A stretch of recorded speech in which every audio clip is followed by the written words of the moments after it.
एक बार फिर से आप सभी का बहुत बहुत स्वागत है। और भारत क्या पाकिस्तान के साथ पांचवें युद्ध की तैयारी कर रहा है?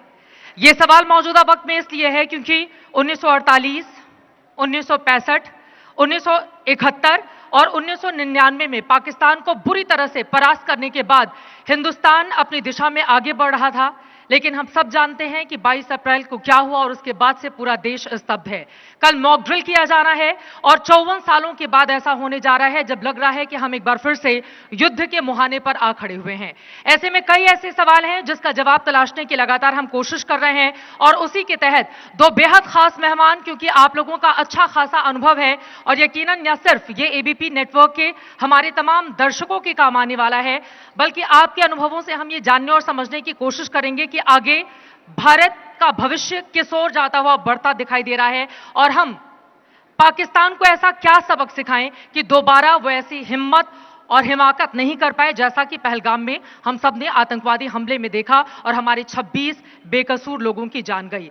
जोरदार तालियों के साथ अजय बिसारे जी का स्वागत कीजिए। आप श्रीनगर में जन्मे, अटल बिहारी वाजपेयी की सरकार में 1999 से लेकर साल 2004 तक आप उनके निजी सचिव रहे हैं। पाकिस्तान के आप भारत की ओर से आखिरी उच्चायुक्त भी रहे और जिस समय कैप्टन अभिनंदन हिंदुस्तान आ रहे थे उस समय भी आप इस पद पर विराजमान थे और पुलवामा में जब हमला हुआ था उस समय आप पाकिस्तान के भीतर ही थे। तो बहुत सारे ऐसे सवाल हैं जिसका जवाब आपसे जानने की कोशिश करेंगे। हमारे इस मंच पर आपका बहुत स्वागत है साहब। जोरदार तालियों के साथ स्वागत कीजिए लेफ्टिनेंट जनरल देवेंद्र प्रताप पांडे जी का। आप गोरखपुर में जन्मे, श्रीनगर स्थित चिनार कोर के जीओसी जनरल ऑफिसर कमांडिंग रह चुके हैं। 39 साल तक सैन्य अधिकारी के तौर पर आपने देश की, हिंदुस्तान की सेवा की है। कश्मीर में आतंकवाद विरोधी ऑपरेशन का अच्छा खासा अनुभव है और आपकी कुछ तस्वीरें लगातार सोशल मीडिया पर वायरल हो रही थीं, जिसमें कभी आप आम कश्मीरियों के साथ जाकर अजान पढ़ते हुए दिखाई दिए तो कभी आप लाल चौक पर तिरंगा फहराते हुए 2022 की वो तस्वीरें हम कतई नहीं भूल सकते। और इसके अलावा हमने ये भी देखा है कि आप कश्मीर के लोगों के दिलों को जोड़ने के लिए आपने किस तरह से एक बिल्कुल साधारण जगह जाकर ठेले पर आप पकौड़े खाते हुए, ताकि वहां के युवाओं के भरोसे को जीता जा सके, आपकी ओर से तमाम कोशिशें की गई जो अपने आप में बेहद सराहनीय है। इस मंच पर आने के लिए बहुत धन्यवाद साहब आपका। अजय बिसारे जी, आपसे शुरुआत करते हुए, कल मॉक ड्रिल होने जा रहा है 54 साल के बाद, क्या हम युद्ध के मुहाने पर आ खड़े हुए हैं? देखिए, मैं कहूँगा कि परिस्थिति थोड़ी गंभीर है, एक नाजुक मोड़ है, मगर ये पहली बार नहीं हुआ। इसी शताब्दी में आप देखें तो कई बार भारत पर आतंकवादी हमला हो चुका है। 2001 में हमारे पार्लियामेंट पे हमला हुआ था, 2008 में मुंबई में हुआ था, 2015 पठानकोट, 2016 उरी, 2019 पुलवामा। तो ये बहुत नई बात नहीं है, मगर हर बार भारत का जो जवाब रहा है वो अलग प्रकार का रहा है। और खास करके 2016 में और 2019, जैसे आपने कहा, मैं था पाकिस्तान में उस समय भारत का उच्चायुक्त, तो उस 2016 और 19 में हमने एक बहुत कड़ा जवाब दिया और ये जवाब था जिसे हम काइनेटिक एक्शन कहते हैं या सेना की कार्रवाई हुई और एक डिटरेंस की तरह सेटअप किया गया कि ये आगे ना हो। आज 6 साल बाद ये हिमाकत फिर से पाकिस्तान ने करी, क्योंकि ये डिटरेंस चला कुछ वर्ष, मगर इस डिटरेंस को फिर से दोहराने की आवश्यकता है। और इस बार भारत ने अभी से ही काफ़ी कार्रवाई करी है। एक बहुत ही बड़ा कदम उठाया है जो इंडस वाटर्स ट्रीटी को अबेयंस में रखा है। इस संधि को 65 साल हो गए, 3 युद्ध देखे इस संधि ने, कई आतंकवादी हमले देखे, मगर इसे नहीं रोका गया था। मगर अब इसको रोकने का विचार हो रहा है, इससे पाकिस्तान का पानी रुक सकता है। तो ये एक बहुत ही स्ट्रॉन्ग डिटरेंस मेजर है कि आप यदि आतंकवाद करेंगे तो आपका पानी रुक सकता है। और ये एक बहुत ही गंभीर मैसेज है जो पाकिस्तान को गई। मगर उसके अलावा शायद आवश्यक हो कि कुछ काइनेटिक एक्शन भी हो, कुछ कार्रवाई भी हो, मगर ये जो कार्रवाई होगी ये समय हमारा होगा। इससे ज़रूरी नहीं है कि कल करना है या 1 हफ्ते में करना है, 1 महीने में करना है। भारत ने पहले भी इस तरह से किया। 1971 में बात हुई जब सैम मानेकशॉ ने 9 महीने लगाए कि कहा कि जब हम तैयार हैं तब हम करेंगे।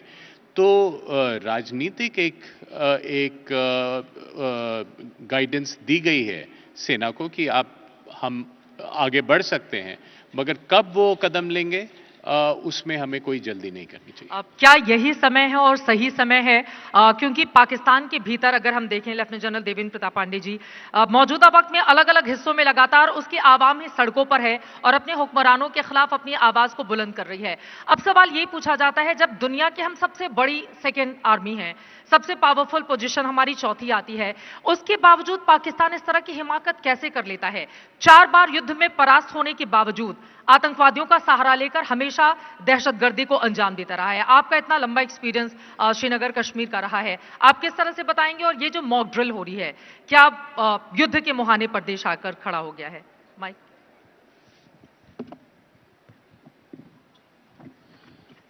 सबसे पहली बात है कि पाकिस्तान जो ये प्रॉक्सी वॉर है वो इसीलिए करता है क्योंकि उसको मालूम है जब सैन्य के तौर पे हमारे साथ में लड़ाई लड़ेगा तो वो बहुत बुरी तरह परास्त होगा। उसको ये चीज़ एक डिफरेंस मालूम है, इसलिए वो एक प्रॉक्सी वॉर के तहत हमारे साथ में कार्रवाई करता है।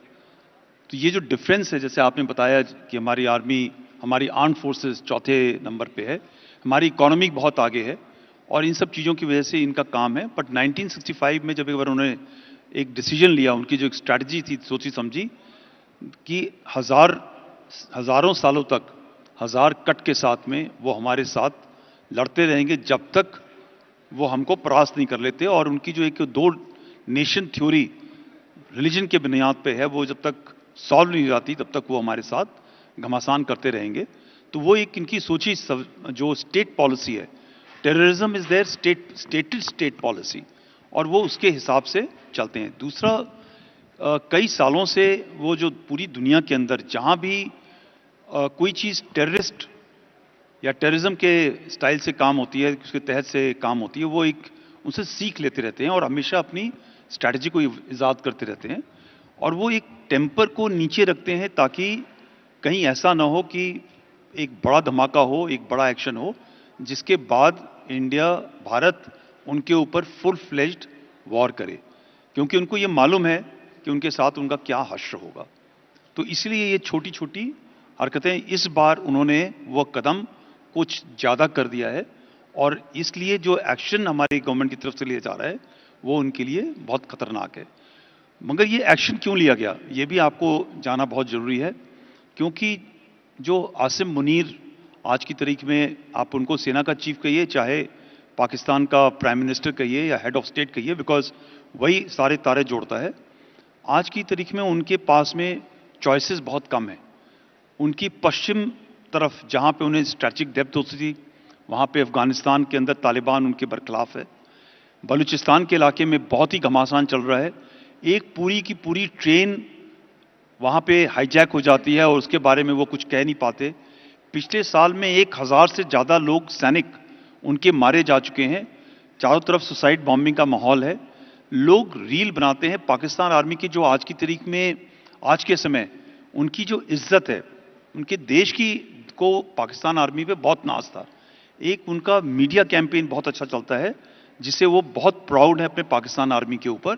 बट पिछले 3-4 सालों में और आज के समय पाकिस्तान आर्मी की जो एक इमेज है वो बहुत ही खराब है और लोग रील बनाते जाते हैं उनके ऊपर। उनकी इकोनॉमिक कंडीशन बहुत खराब है। ट्राइबल एरियाज के अंदर इनके आर्टिक गन्स, अटैक हेप्टर्स का इस्तेमाल हो रहा है ताकि ट्राइबल एरियाज को काबू रखा जाए। इकोनॉमी की तहत से उनकी बहुत ही बुरी हालत है। इस वक्त उनके पास खाने को नहीं है और अभी पानी बंद कर दिया तो पानी भी शायद थोड़े समय में पीने को नहीं होगा। इस हालत के अंदर उन्हें कुछ न कुछ करना था और उनकी समझ में, आसिम मुनीर की समझ में यह है कि इस्लाम के नाम पर देश एकजुट हो जाएगा, पाकिस्तान वर्सेस इंडिया के नाम पर वो एकजुट हो जाएगा। और उसके तहत उसने एक ये टैक्टिकल मूव किया है जो उनको मेरे ख्याल से आगे भारी पड़ेगा। क्योंकि आज अगर हम पाकिस्तान के अंदर हालात सुने, जो हमारी, मुझे जो समझ आती है और जो मैं देख रहा हूँ, जो पब्लिक है उनके साथ आज नहीं है, वो अलग हैं। और जो उनकी पब्लिक भी है वो ये सोचने लगी है कि ये जो elite generals of Pakistan army है वो हमें एक गलत रास्ते पे जा रहे हैं। आज सोशल मीडिया के ज़माने में उन्हें भी प्रोग्रेस उन्नति दिख रही है और वो कहाँ लेके जा रहे हैं उनको नजर आ रहा है।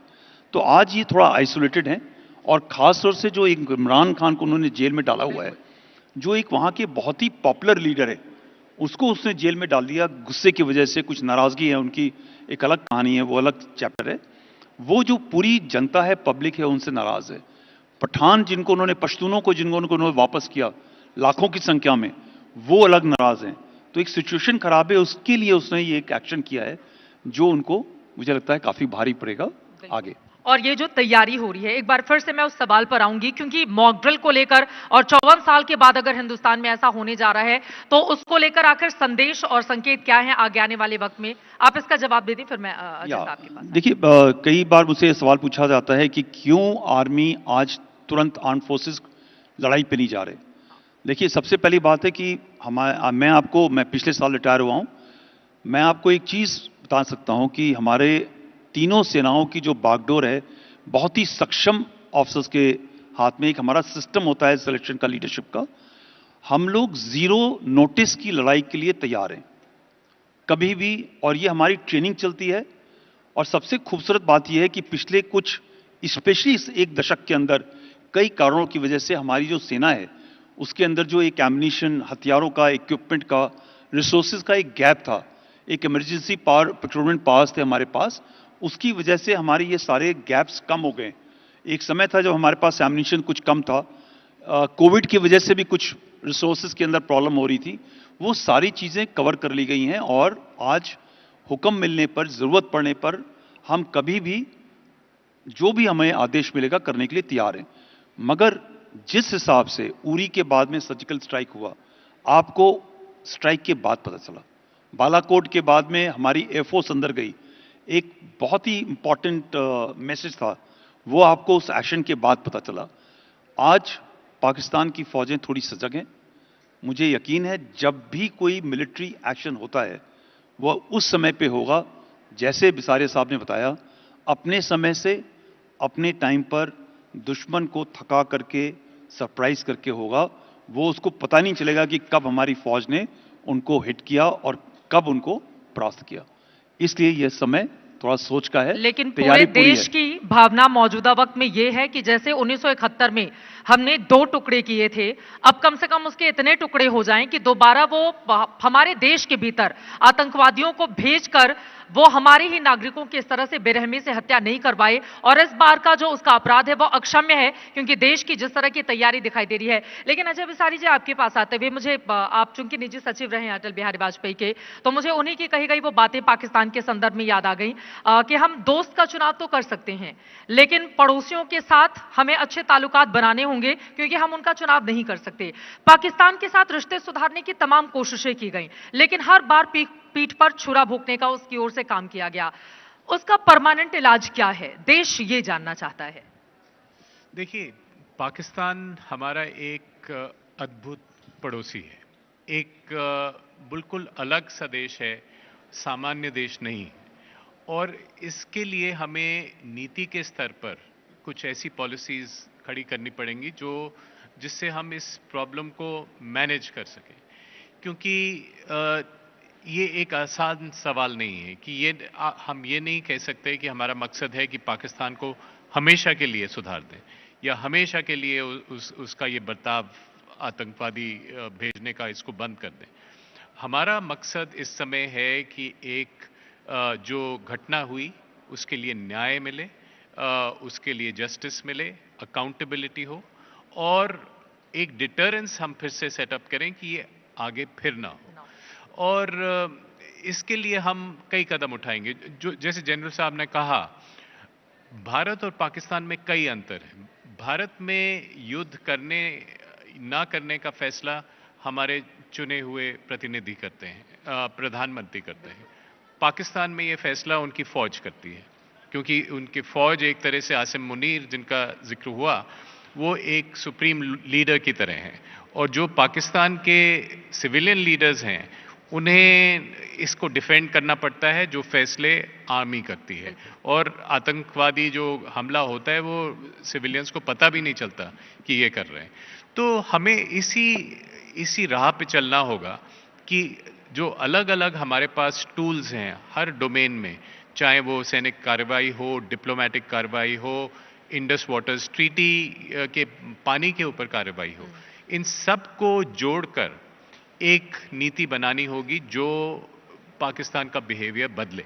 और हमारी इसमें कूटनीति जो इंटरनेशनल डिप्लोमेसी है वो बहुत ही सक्सेसफुल रही है, क्योंकि दुनिया भर में अब पाकिस्तान की बात मानने वाला कोई नहीं कि वो कह रहे हैं कि ये फॉल्स फ्लैग ऑपरेशन है। भारतीयों ने खुद अपने आप पे किया जिससे कि हमको हमारा नाम खराब किया जाए।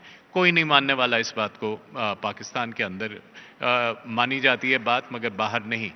और इस डिप्लोमेसी के लेकर भारत जो भी कदम उठाएगा उसका समर्थन हमें विश्व से मिलता है और पाकिस्तान को नहीं मिलता। तो इसी तरह हमारी सरकार फैसला करेगी कि किस तरह का मिश्रण रहे इस नीति में, कितना हम सैनिक कार्रवाई करें, कितना ये अन्य जो हमारे पास टूल्स हैं उनको इस्तेमाल करें, और इसी तरह हम आगे बढ़ेंगे।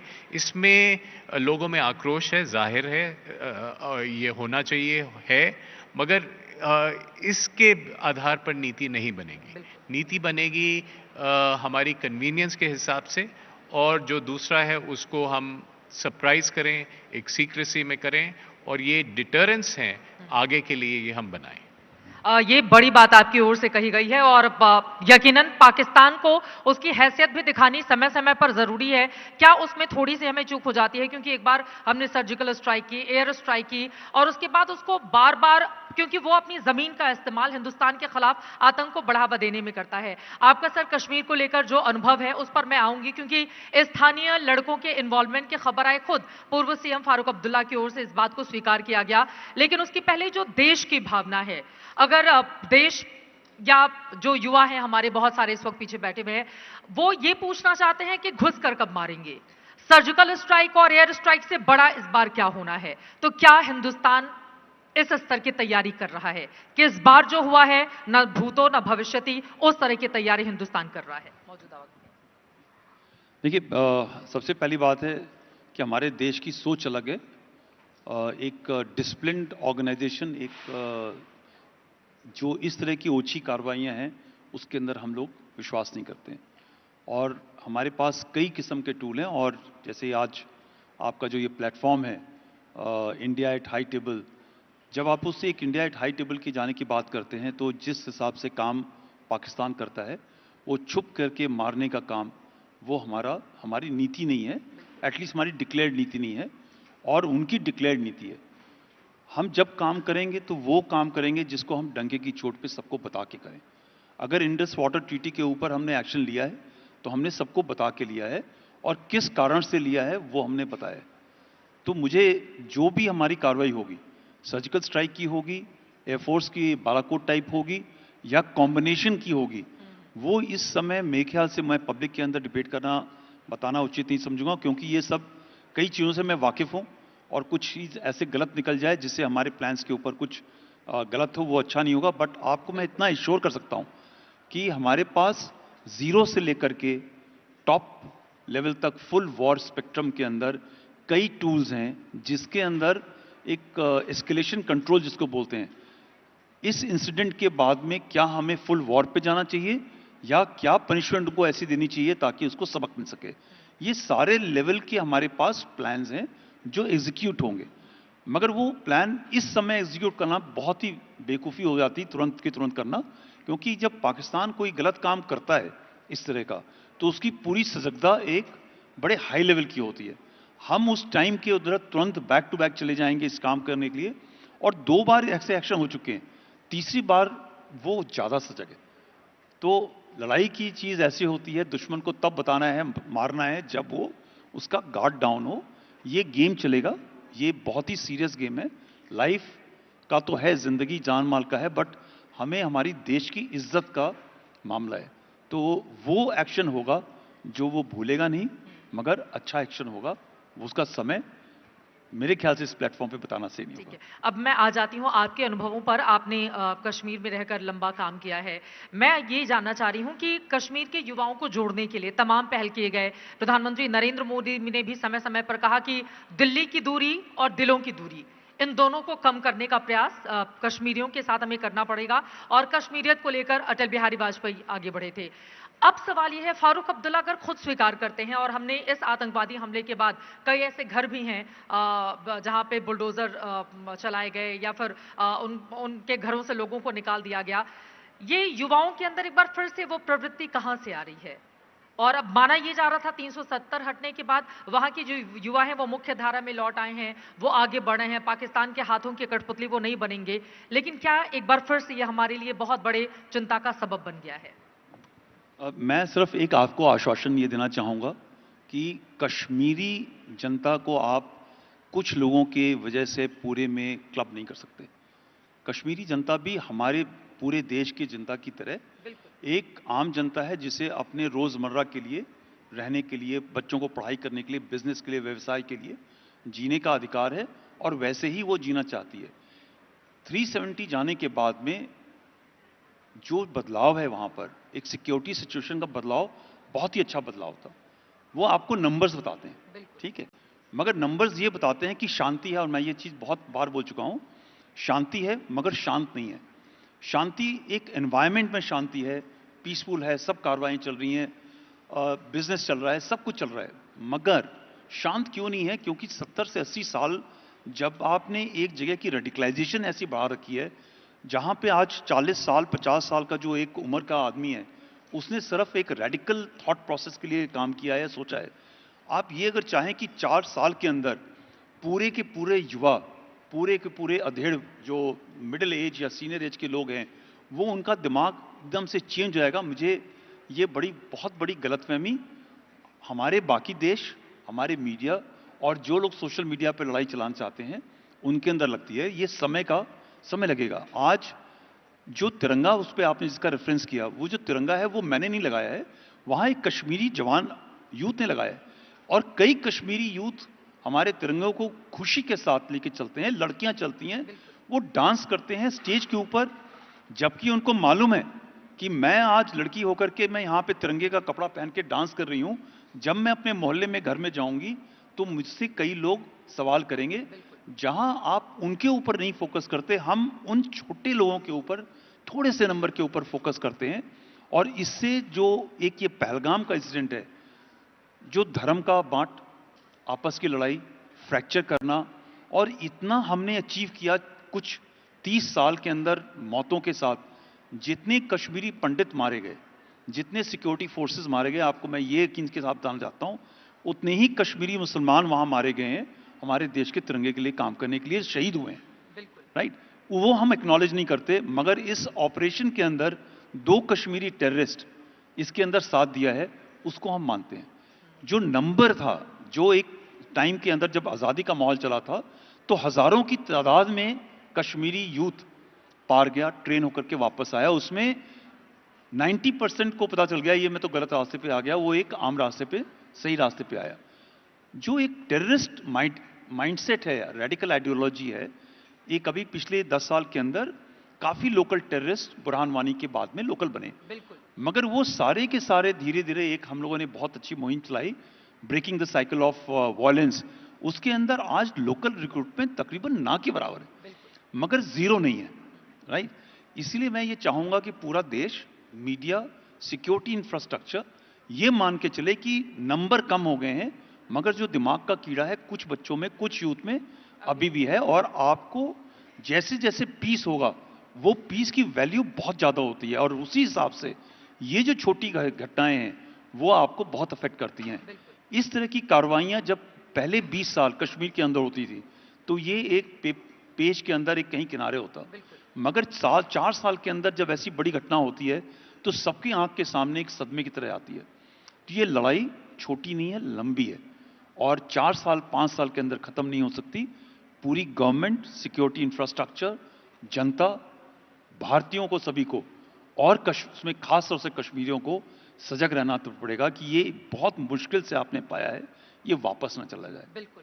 और इतनी बड़ी तादाद में जो पर्यटक इस बार गए थे, अभी वो सीजन चल रहा है और उसी समय इस तरह का हमला हो जाना यकीनन ये दुखद है। और पिछले अगर 15 सालों का मैं खुद का अनुभव बताऊं तो पहले वहां पर लाल चौक पर खड़ा होना, माइक पकड़कर वहां से रिपोर्टिंग करना आप दोपहर में भी नहीं कर सकते थे।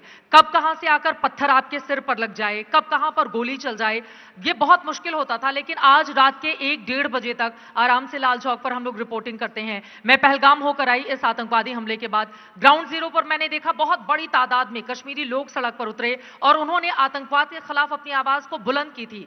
पहलगाम हमले के तुरंत बाद जो शुक्रवार था, जुमे की नमाज के बाद मस्जिद थे, अजान पढ़ने के बाद बड़ी तादाद में लोग निकले और सबने एक सुर से इसकी मुखालफत की कि हमें आतंकवाद नहीं चाहिए। लेकिन फिर उसी सवाल पर कि पड़ोसी देश जब ऐसा हो तो फिर हिंदुस्तान भी शांत नहीं रह सकता, समय समय पर उसका इलाज करते रहना चाहिए। अब अजय जी, मैं आपके पास आते हुए, पुलवामा में जब हमला हुआ था 40 हमारे सीआरपीएफ जवानों की जान गई थी और उसके बाद कैप्टन अभिनंदन को लेकर भी मैं चाहूंगी कि एक बार हमारे दर्शकों को बताएं, बहुत कम लोगों को इस बारे में जानकारी है। मैं उस दिन अटारी वाघा बॉर्डर पर ही थी सुबह 9 बजे से और रात के 9:30 बजे वो उनकी वापसी हुई थी। पूरे दिन भर अलग अलग तरह के कयास लग रहे थे किस तरह से उनकी घर वापसी संभव हो पाई, क्योंकि पाकिस्तान है वो कुछ भी कर सकता है, उसके ऊपर भरोसा नहीं किया जा सकता। उसके बारे में हमारे दर्शक आपसे जानना चाहेंगे।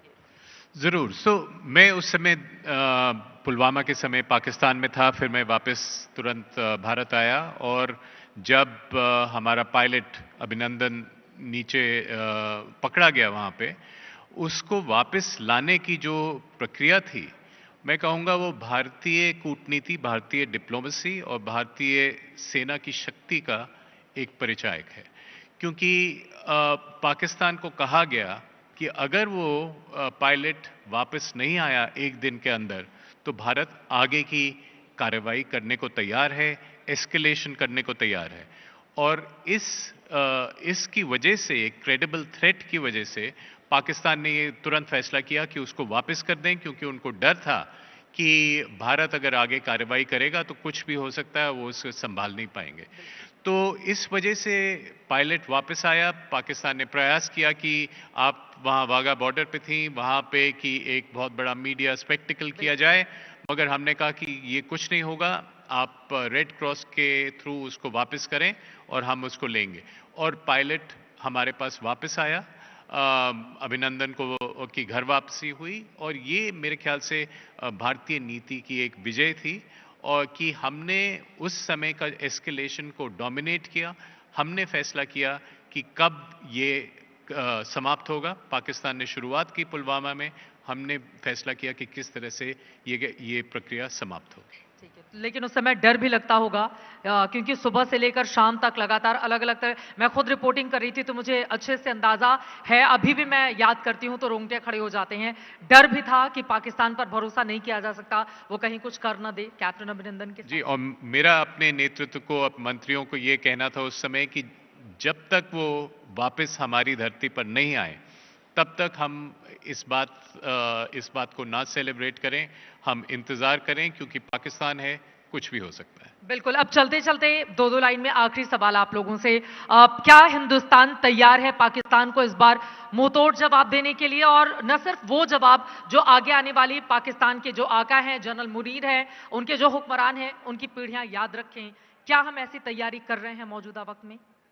मेरे ख्याल से ऐसी तैयारी हो रही है और ऐसे कदम उठाए गए हैं, क्योंकि ये जो इंडस संधि की बात है, ये 65 साल में भारत ने कभी नहीं कही। इसका खौफ पाकिस्तान में बहुत ज्यादा है कि पानी बंद हो जाएगा। तो ये कदम हमेशा जरूरी नहीं है कि आप सैन्य कदम ही उठाएं, अलग डोमेन्स में अलग कदम उठा सकते हैं। ये पहला एक बहुत भारी कदम उठाया गया है जिसका पाकिस्तान में इसकी वजह से बहुत हलचल है और मेरे ख्याल से और भी कदम आएंगे, मगर कोई इसमें भारत जल्दी में नहीं है। इसमें जब समय ठीक होगा उस समय ये कदम उठाए जाएंगे। यकीनन ये जो रोक है हिंदुस्तान को उसने बड़ी ताकत दी है, लेकिन फिर वही आ जाता है कि जब तक घुसकर उसको जवाब नहीं देगी सेना, हमारे 26 नागरिकों के खून का बदला खून नहीं होगा, आतंकवादियों को सबक नहीं सिखाया जाएगा। हिंदुस्तान के ज़हन में वो बात है, तो क्या उसकी भी तैयारी चल रही है? हाँ, पहली बात है, ये जो तैयारी होती है ये तुरंत नहीं होती है। मैं आपको ये बता दूं कि तैयारी हम लोगों की काफ़ी समय से है। फिर से मैं दोबारा से एलैबोरेट करना चाहूँगा कि हमारी जो सेना के अंदर रसद, इक्विपमेंट, जो बैकअप चाहिए, आज हमारे पास काफ़ी अच्छे सामान हैं, राइट। इंडिजनाइजेशन की बदौलत जो एक हमको बाहर की देशों के ऊपर रिलाई करना पड़ता था कि भाई लड़ाई हो रही है, अब हम आपसे सामान खरीदेंगे, काफ़ी चीज़ें हमारे यहाँ खुद के एम्यूनिशन इक्विपमेंट के अंदर बनने लगे हैं, हम एक्सपोर्ट कर रहे हैं, उससे भी हमारी एक बैकअप है, एक हमें स्ट्रेंथ है। जहाँ पाकिस्तान को चाइना, अमेरिका, बाकी सब जाकर सामान लेना है, और आपको मालूम है कि चाइनीज सामान का कोई वैल्यू नहीं है, वो चाइना वाले खुद नहीं ट्रस्ट करते, तो वो एक बड़ी बुरी हालत में उनके सबमरीन्स, उनके जहाज़ आज तरीक में रिपेयर के अंदर है, गराजेस के अंदर हैं, वो किसी हालत में लड़ाई करने के काबिल नहीं है। सेम उनका जो फौज का मुराल है वो भी काफ़ी इस वक्त लो है, बनिस्बत हमारी तरफ हथियार, टैंक हो, चाहे हवाई जहाज़ हो, हमारे एयरक्राफ्ट कैरियर हो। आपको पता है कि जैसे ही हुक्म मिला तुरंत कुछ ही समय के बाद में हमारे एयरक्राफ्ट कैरियर अपने पूरे फ्रिगेट्स के साथ में बाहर चले गए। हमारी सेना पिछले कई सालों से ऐसी मौक़ों का तैयारी कर रही है। अगर हमें विकसित भारत 2047 में चाहिए, आपको ये यकीन करना पड़ेगा कि हमारी सेना साथ साथ में चल के उसी हिसाब से तैयार रहे, जब ज़रूरत पड़े तो हम उसको अप्लाई कर सकें। मगर वो एप्लीकेशन से पहले ये भी जानना बहुत ज़रूरी है कि उसकी कॉन्सिक्वेंसेस दुश्मन के लिए क्या होंगे, बाकी लोगों के लिए क्या होंगे। तो ये यकीन आपको मैं दिला सकता हूँ कि we are all ready for application. Pakistan को ये पता है, इसीलिए जो पाकिस्तान के अंदर आज हरकतें हैं, उनकी चारों तरफ की विजिट्स हैं, रिक्वेस्ट हैं, वो सब चल रही हैं, वो IWT की वजह तो है ही है, बट उन्हें मालूम है कि ये जो उन्होंने गलत काम किया है, अगर फुल फ्लेश्ड हमारा लड़ाई का माहौल हो गया और हमने लाइन क्रॉस करी तो उनकी थोड़ी मुश्किलें हम ज़्यादा पूरे हो जाएंगी। सैन्य साजो सामान के साथ तैयार हैं, लेकिन कभी कभी वो तस्वीरें क्या विचलित करती हैं जब एक खिलौने को राफेल बनाकर उस पर नींबू मिर्च टांग दिया जाता है और देश के भीतर उसको लेकर सियासत होती है, तो क्या सेना के मनोबल पर यह असर करता है? मैं आपको ये कल एक्चुअली मैंने देखा और कल मैंने ट्वीट भी किया इसके ऊपर। मैं पॉलिटिकल सिस्टम पे नहीं जाता, हमारी जो सेना है, और थैंक्स टू चाइना, गलवान हुआ, डोकलम हुआ, हमारी सेना पश्चिम और उत्तर दोनों तरफ को एक साथ हैंडल करने के लिए तैयार है। मगर जो हमारे देश के दुश्मन हैं, अंदर जो रहते हैं, जो हमारे ऊपर शक करते हैं या कुछ इस तरह का, आपको गवर्नमेंट के ऊपर चींटा कसना है, आप चींटा कसिए, बिल्कुल। मगर आपको ये मैं यकीन दिलाता हूं कि 47, 48, 65, 71, कारगिल, एक 62 को अगर आप पॉलिटिकल लेवल को छोड़ दीजिए, मगर सेना ने आपको कभी आपको निराश नहीं किया। कारगिल के बाद भी जो पूरी दुनिया इस चीज का लोहा मानती है, इम्पॉसिबल वॉज मेड पॉसिबल। हमारे सेना के यंग ऑफिसर्स, जवान, 542 लोगों ने, 525 जवानों ने अपनी जान दे दी। हम बिल्कुल तैयार हैं इन सब चीज़ों को करने के लिए, मगर जब अंदर के लोग आपके ऊपर उकसाने की कोशिश करते हैं तो ये याद रखिए कि जल्दबाजी में कोई गलत काम ना हो जाए, राइट। आपको जीत चाहिए या जल्दबाजी चाहिए, आपको ये सोच के चलना है। अभी भी सर्जिकल स्ट्राइक के सबूत मांगे जाते हैं। उनको जरूरत नहीं है, पाकिस्तान खुद दे रहा है। पाकिस्तान तो कहानियां बनाता है, तो उनको हमने क्यों जवाब देना है? हमारे इंडियन आर्म्ड फोर्सेस का, एयरफोर्स, आर्मी, नेवी का हम एप्लीकेशन करते हैं, उसकी प्रूफ दुनिया देती है, हमें देने की जरूरत नहीं है। और अगर हमारे लोगों को खुद शक है तो जो लोग शकियां हैं उनको पाकिस्तान से वो प्रूफ मांग लेना चाहिए, हमें जरूरत नहीं देने की। अजय विसारे जी, लेकिन यही सवाल आपसे भी, जब सबूत मांगे जाते हैं कि हमें सर्जिकल स्ट्राइक के, एयर स्ट्राइक के सबूत दीजिए, तो देश का मनोबल क्या इससे घटता है? और तमाम जो राजनीतिक पार्टियां हैं उनको बाज आने चाहिए कम से कम इस तरह की बातें करते हुए। आप पॉलिटिकल पार्टी से लड़िए, कम से कम अपनी सेना पर तो भरोसा करें। देखिए, ये इस बात से मैं सहमत हूं कि लोगों को नहीं करना चाहिए, मगर हम एक प्रजातंत्र हैं, एक डेमोक्रेसी है, इस तरह की आवाजें उठेंगी। एक लेवल पे हमको ये मानना चाहिए कि ये नॉइज है, ये शोर है और कुछ शोर चलेगा, और हम अपना मन बना के चलें, जो जो राह है उस पे, जो what we think is the right path, उस पे हम बढ़ते जाएं। That is the only way to go forward. बहुत अच्छे से आपने जवाब दिया। राजनीतिक शोर के बीच राफेल की गर्जना सुनाई देनी चाहिए और पूरा हिंदुस्तान यही उम्मीद भी कर रहा है। जोरदार तालियों के साथ बहुत धन्यवाद आप दोनों का एबीपी न्यूज के इस मंच पर आने के लिए। हिंदुस्तान पूरी तरह से तैयार है और उम्मीद हम यही कर सकते हैं कि जैसा हमने एयर स्ट्राइक किया, सर्जिकल स्ट्राइक किया, इस बार उससे भी 2 कदम आगे बढ़ेंगे और पाकिस्तान, उसके हुक्मरानों को ऐसा सबक सिखाया जाएगा कि आगे आने वाले वक्त में भी पाकिस्तान इस बात को याद रखेगा कि किस तरह का करारा जवाब और ईंट का जवाब पत्थर से दिया जाना बहुत जरूरी है। और कोशिश ऐसी की जाए, पाकिस्तान के उस जमीन को बंजर किया जाए जहां से दोबारा आतंकवादियों की फसल हिंदुस्तान के खिलाफ लहलहाने नहीं पाए। बहुत धन्यवाद, बहुत शुक्रिया आप सभी का इस कार्यक्रम में जुड़ने के लिए। Thank you very much, Chitra. From both our speakers, such balanced views about the fact that India is ready for a response, India is equipped for a response, और जो भी करेंगे सही समय पर करेंगे, और जैसा कि लेफ्टिनेंट जनरल साहब ने कहा, डंके की चोट पे करेंगे। Thank you very much for joining us, gentlemen. Can I please request Devang ji to join us on stage and present our speakers with a memento? I'd also like to request Rajesh Sureka, CMD Nature Furniture, to join us on the stage and present our guests with a memento.